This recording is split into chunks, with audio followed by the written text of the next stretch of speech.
Hello student, I am दिशा सोनकरा और हम देख रहे थे डाइजेस्टिव सिस्टम। डाइजेस्टिव सिस्टम को हमने स्टमक तक देख लिया है। आज हम देखने वाले हैं स्मॉल इंटेस्टाइन। स्मॉल इंटेस्टाइन में किस टाइप से डाइजेशन का रोल होता है, किस टाइप से डाइजेशन होता है, और हम देखेंगे कि किस टाइप से इसका स्ट्रक्चर होता है स्मॉल इंटेस्टाइन का। देन फिर देखेंगे हम डाइजेशन किस टाइप से होता है। तो स्टार्ट करते हैं।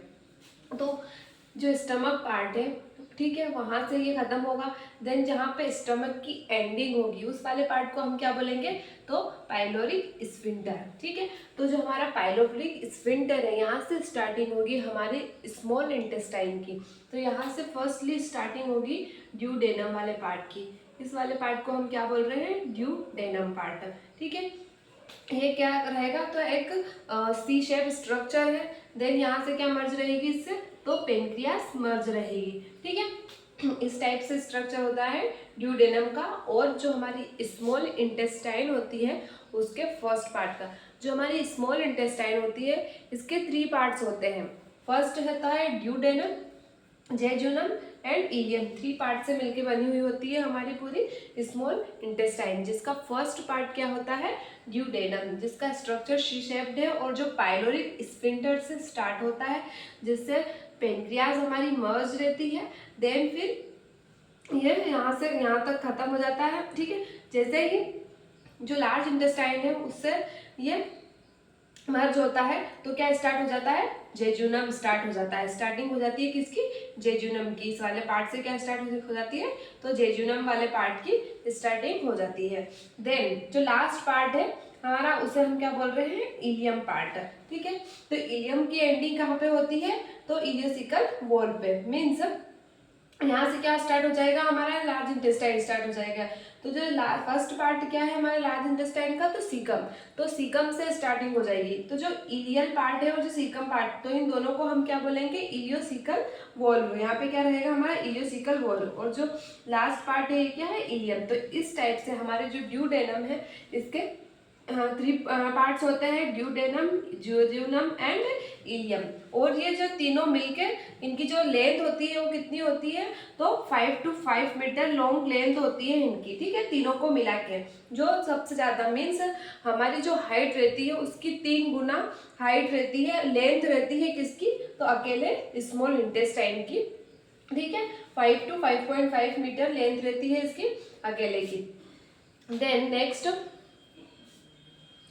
अब देखते हैं हम जो हमारी स्मॉल इंटेस्टाइन है इसका जो इनर स्ट्रक्चर रहता है वो किस टाइप से रहता है, क्योंकि सब जो मेन यहाँ पे क्या हो रहा है, जो न्यूट्रिशन है उनका मेन एब्जॉर्प्शन कहाँ पे हो रहा है, स्मॉल इंटेस्टाइन में। तो अब जो स्मॉल इंटेस्टाइन है उसमें किस टाइप से इसका एब्जॉर्प्शन हो रहा है, किस टाइप से डाइजेशन हो रहा है। ठीक है, तो हम देखते हैं अब इसका इनर स्ट्रक्चर। तो ये क्या हो गया, जो स्मॉल इंटेस्टाइन है उसका इनर स्ट्रक्चर, इसमें क्या होता है, टीनी फिंगर लाइक प्रोजेक्शन होती है। ठीक है, किस टाइप की, फिंगर लाइक प्रोजेक्शन होती है स्मॉल इंटेस्टाइन के अंदर, इनर पार्ट की बात कर रहे हैं हम। ठीक है, इनका वर्क क्या है, तो ये मेन रोल प्ले करते हैं किसमें, एब्जॉर्प्शन में और न्यूट्रिशन में। जो न्यूट्रिशन का एब्जॉर्प्शन हो रहा है, डाइजेशन हो रहा है फूड का, ठीक है, उन सबका मेन वर्क, जो मेन डाइजेशन की प्रोसेस हो रही है वो कहाँ पे हो रही है, तो स्मॉल इंटेस्टाइन में। ठीक है, तो इस पूरे पार्ट को हम क्या बोल रहे हैं, विलाई बोल रहे हैं, जिसकी लेंथ कितनी है, तो 0.5 to 1 mm की लेंथ होती है एक विलाई की। ठीक है, और जो ये अकेला स्ट्रक्चर दिख रहा है इसमें, ये जैसे मैंने इसको रेड कलर से बताया है, तो ये अकेला क्या है, ये है एक माइक्रोविलाई, जिसकी लेंथ कितनी होती है, 1 माइक्रोमीटर। ठीक है, एक विलाई की लेंथ होती है 0.5 से 1 mm एंड एक माइक्रोविलाई की होती है 1 माइक्रोमीटर। ठीक है, देन इसमें कुछ गॉबलेट सेल्स भी होती है। ठीक है, जिनका काम क्या रहता है, तो ये म्यूकस प्रोड्यूस करती है, जिससे क्या हो, जो ल्यूब्रिकेशन हो उससे बच सके, और जो भी कोई माइक्रोब्स है, कोई एंटीजेंस है, अगर वो आ गए हैं तो उनसे फाइट हो सके। ठीक है, तो ये इनका वर्क क्या है गॉबलेट सेल का, तो ये म्यूकस को सिक्रेट करती है, म्यूकस को रिलीज करती है। देन जो एंट्रोसाइट रहता है इसका वर्क क्या है, तो मेन एब्जॉर्प्शन एंड डाइजेशन होता है इस वाले पार्ट में।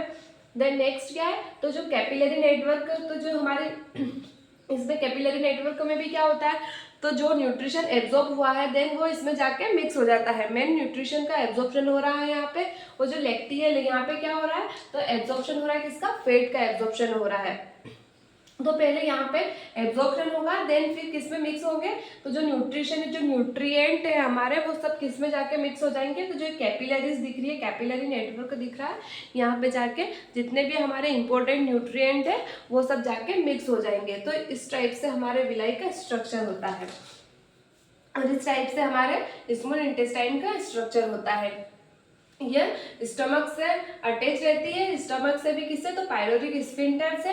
देन फिर एंडिंग कहाँ पे होती है इसकी, तो जो लार्ज इंटेस्टाइन में भी कहाँ, तो जो सीकम वाला पार्ट होता है वहाँ पे।